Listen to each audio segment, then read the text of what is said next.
కాళేశ్వరం ప్రాజెక్టులో అక్రమాలపై విచారణకు సుప్రీంకోర్టు మాజీ న్యాయమూర్తి పీసీ ఘోష్ నేతృత్వంలోని కమిషన్ మరో 3 రోజుల్లో హైదరాబాద్ రానుంది.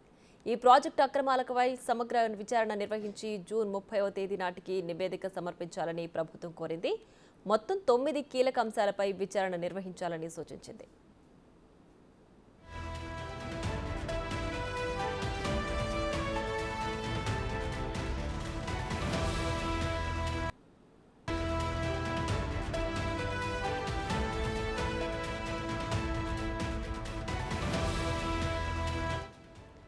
కాళేశ్వరం ప్రాజెక్టు విషయమై ఇటీవల కోల్కతాలోని పీసీ ఘోష్తో భేటీ అయిన ఇరిగేషన్ సెక్రటరీ రాహుల్ బొజ్జా ప్రాజెక్టుకు సంబంధించిన వివరాలను ఆయనకు అందజేశారు.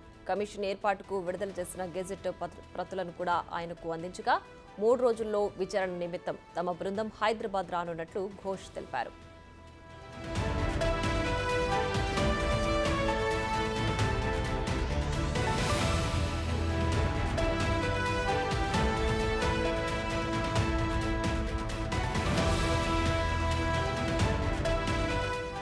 విచారణ బృందం ప్రధానంగా మేడిగడ్డ, అన్నారం, సుందిళ్ల బరాజుల నిర్మాణంతో పాటు ప్లానింగ్, డిజైనింగ్లో లోపాలు, అవకతవకలు, నిర్లక్ష్యంపై నిజానిజాలను వెలికితేనుంది.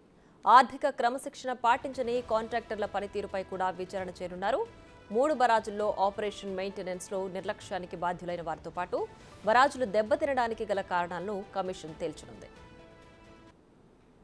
ఇక ఇదే అంశానికి సంబంధించి మరింత సమాచారం మా deputy bureau chief Sadiq live లో అందించడానికి సిద్ధంగా ఉన్నారు. సాదిక్, చెప్పండి, కాళేశ్వరంలోని లోపాలను వెలికి తీయడానికి ఘోష్ నేతృత్వంలోని కమిటీ హైదరాబాద్కు రానుంది కదా, సో దీనికి సంబంధించి డీటెయిల్స్ ఏంటి?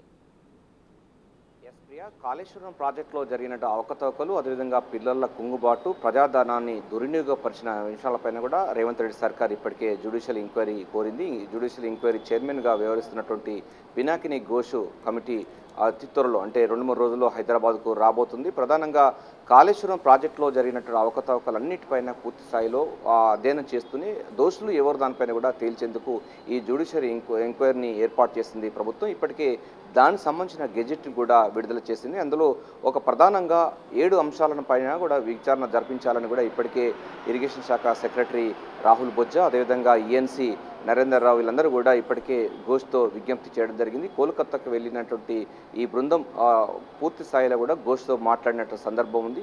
త్వరలోనే తెలంగాణకు రావాలి, ఇక్కడ కాళేశ్వరం ప్రాజెక్టులకు సంబంధించిన జ్యుడిషియల్ ఎంక్వైరీ చేపట్టాలని కూడా విజ్ఞప్తి చేయడం జరిగింది. ఎందుకంటే ఇప్పటికే NDSA national dam safety authority వాళ్ళు కూడా ఆల్రెడీ ఇప్పటికే ఎంక్వైరీ కొనసాగుతున్న నేపథ్యంలో నిపుణుల కమిటీతో ఎంక్వైరీ చేస్తున్నారు. సో సైమల్టేనియస్గా పూర్తి స్థాయిలో ఇద్దరు కనుక చేసినట్లయితే నిజాలు నిగ్గు తేల్చడానికి ఆస్కారం ఉంటుందని కూడా ఇప్పటికే ఇరిగేషన్ శాఖ కార్యదర్శి రాహుల్ బొజ్జా విజ్ఞప్తి చేయడం జరిగింది. దీనికి అంగీకరించినటువంటి ఘోష్ 2-3 రోజుల్లో హైదరాబాద్కు రాబోతున్నారు. సో కాళేశ్వరం ప్రాజెక్టులో జరిగిన అవకతవకలు, జరిగిన పరిణామాలన్నిటిపైన కూడా నిగ్గు తేల్చేందుకు గాను ఒక పూర్తి స్థాయిలో జ్యుడిషియల్ ఎంక్వైరీ చేయబోతుంది. ప్రధానంగా గెజెట్లో ప్రభుత్వం ఒక 7 అంశాలన్నిటిపైన కూడా విచారణ జరిపించాలని కూడా ఈ జ్యుడిషియల్ ఎంక్వైరీ సంబంధించినటువంటి చైర్మన్గా వ్యవహరిస్తున్నట్టు పినాకిని ఘోష్కు విజ్ఞప్తి చేయడం జరిగింది. ప్రియా, దాంట్లో ప్రధానంగా అంటే కాళేశ్వరం ప్రాజెక్టులో జరిగినటువంటి ప్లానింగ్లో, అదేవిధంగా డిజైన్లో, నిర్మాణంలో ఈ జరిగినటువంటి అవకతవకలు కానీ లేకపోతే డిజైన్లకు వ్యతిరేకంగా జరిగినటువంటి నిర్మాణాలపైన